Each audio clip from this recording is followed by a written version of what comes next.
Magandang araw sa ating lahat. Meron tayong ngayong kakarating lang na mga fountain pens dito, tatlo.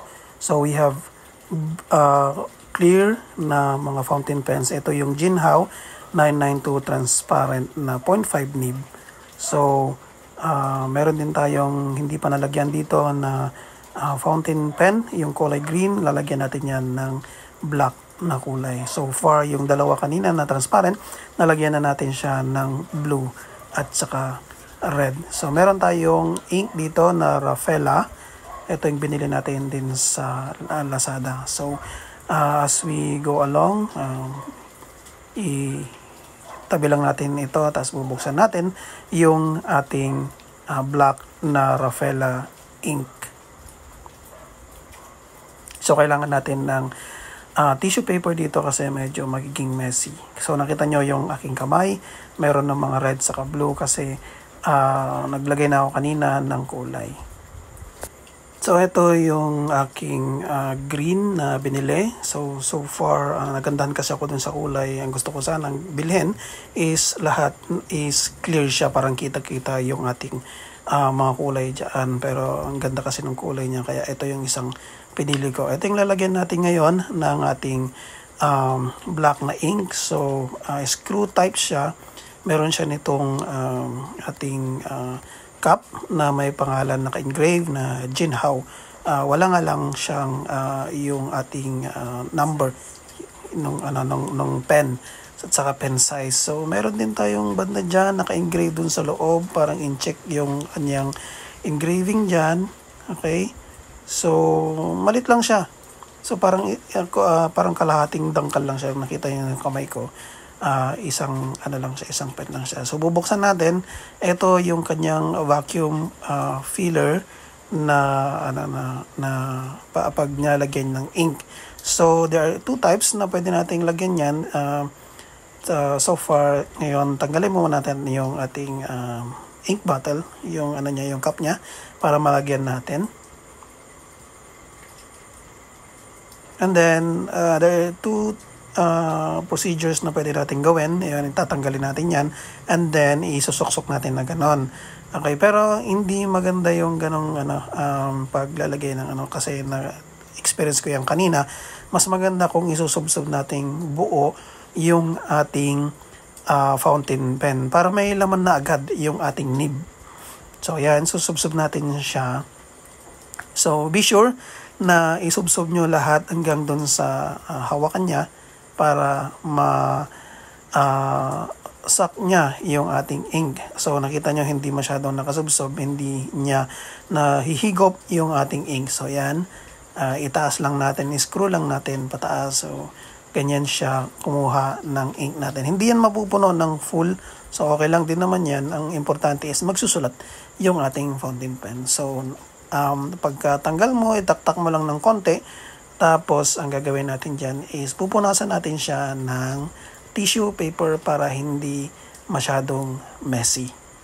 So ayan, siguraduhin lang natin na malinis na maigi yung ating nib at saka yung hawakan niya kasi didikit yan dun sa kamay later on. And then ang gagawin na lang natin is ibabalik natin yung kanyang body cup. And then kita nyo kung paano ko hawakan. Maliit siya pero magaan siya pag wala yung cup. Pero pag nilagay mo yung cup, medyo mas mas komportable siyang hawakan at mas medyo bumigat siya ng konti. Mas maganda siyang hawakan. So yan yung ating Jinhao 992 transparent na fountain pen. So ibalik natin yung ating black na ink and then kukuha tayo ng ating papel para matesting natin kung paano, kung maganda ba siya na magsulat. So hanap lang tayo ng blanco ng papel and then tingnan nyo na inkan na yung aking papel dahil medyo may tumagas na ink doon sa aking kamay. So ganito siya magsulat. So susulat lang natin yung ating fountain pen na Jinhao 992. So far based on my experience, ang ganda ng sulat niya.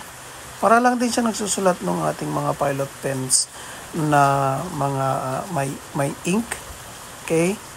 Same as doon sa dun sa mga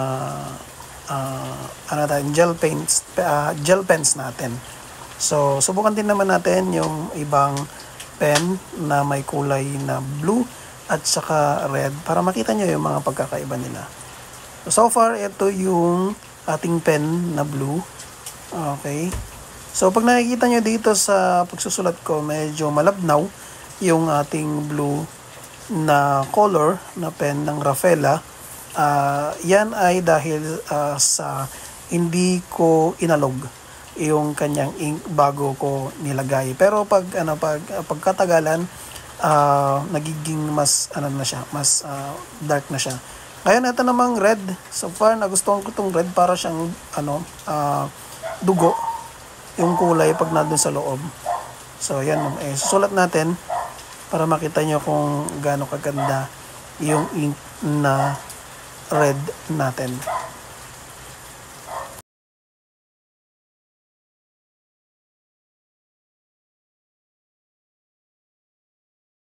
So yan, ganyan siya magsulat. Ang ganda, di ba? So ganyan din yung ating lines ng manipis tapos makapal. Pag makapal, didinan mo lang ng konti para kumapal siya. So yung iba naman, din naman sa may blue na ink, susubukan din nating mag-line ng manipis tapos ng makapal.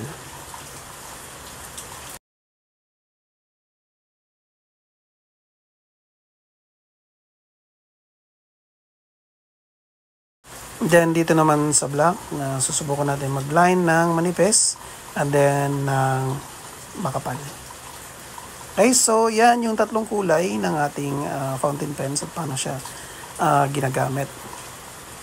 At saka kung nagustuhan mo tong review natin, please like, subscribe, and share yung ating videos para makita din ng iba at makita din nila kung gaano kaganda itong pen na to. Okay? So ngayon susubukan natin gumawa ng mga drawings naman kasi yun yung dahilan kung bakit ko to binili. Binili ko siya for writing and for checking ng mga plates ng mga estudyante kasi I'm teaching architecture, and then binili ko siya kasi mas sustainable siya, hindi kagaya ng mga ball pens natin na hindi na siya refillable at hindi na rin siya hindi na siya na-use ulit. Okay? So, yun yung dahilan kung bakit bumili ako. Saka nakita ko parang ang ganda ng mga pens natin. So far, yung pinakamura lang naman muna yung aking binili para hindi ako magkamali. Kasi yung mga ibang fountain pens, sobrang mamahal, nasa 1,000 plus. Yung mga iba pa nga nasa 10,000 ganun. Yung mga Montblanc, yung mga Parker, ganun, na mga pens. So yung fountain pen natin is nasa 145 pesos each. At tapos yung ink natin is nasa 85 pesos ang isa. So mura na siya. So hanggang dito na lang muna. And have a good day everyone. Thank you for watching.